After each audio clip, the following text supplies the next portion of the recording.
আসসালামু আলাইকুম রহমতুল্লাহি ওবরাকাতু। আসসালামু কবলাল কালাম।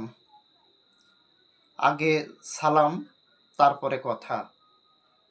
আমার একটা জিনিস খুব অবাক লাগে, খুব কষ্ট লাগে। আল্লাহ পাক নবীকে সালাম দিয়েছিলেন, আসসালামু আলাইকা ইয়া আইয়ুহান নাবিয়্যু। কিন্তু আমরা অধিকাংশ মানুষ, আমরা যারা জানলেও না মানুষ, তারাও আমরা ভুল করে থাকি। এই সালামটাকে আমরা বিকৃত করে দেই, এই সালামটাকে আমরা অশুদ্ধ করে দেই। সালাম আলাইকুম, সালাম আলাইকুম, আসসালাম আলাইকুম, এরকম প্রত্যেকটা অনেকেরই, অধিকাংশ মানুষ সালামটাকে বিকৃত করে অশুদ্ধ দেয়। কেন ভাই? এটা কেন করি আমরা? ইসলামের মধ্যে তো বাড়াবাড়িও নাই, ছাড়াছাড়িও নাই। আমরা আস শব্দটা বাদ দিয়ে তারপরের থেকে আমরা সালামটা দেই।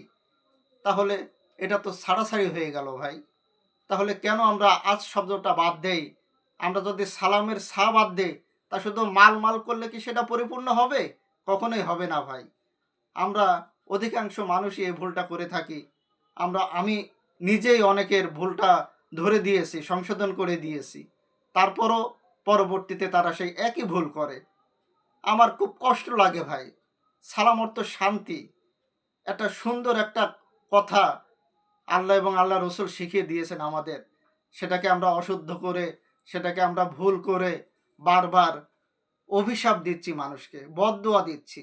কেননা সালাম অর্থ শান্তি। আসসালামু আলাইকুম, আপনার উপরে শান্তি বর্ষিত হোক। সালাম আলাইকুম, সালাম আলাইকুম, আপনার উপরে গজব হোক। এই যে বদদুয়াগুলো আমরা মনের ভুলে হোক, অগসরে হোক, না জেনে হোক, আমরা করে ফেলতেছি।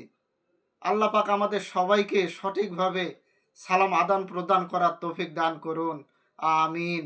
আসসালামু আলাইকুম ওয়া রাহমাতুল্লাহি ওয়া বারাকাতুহু।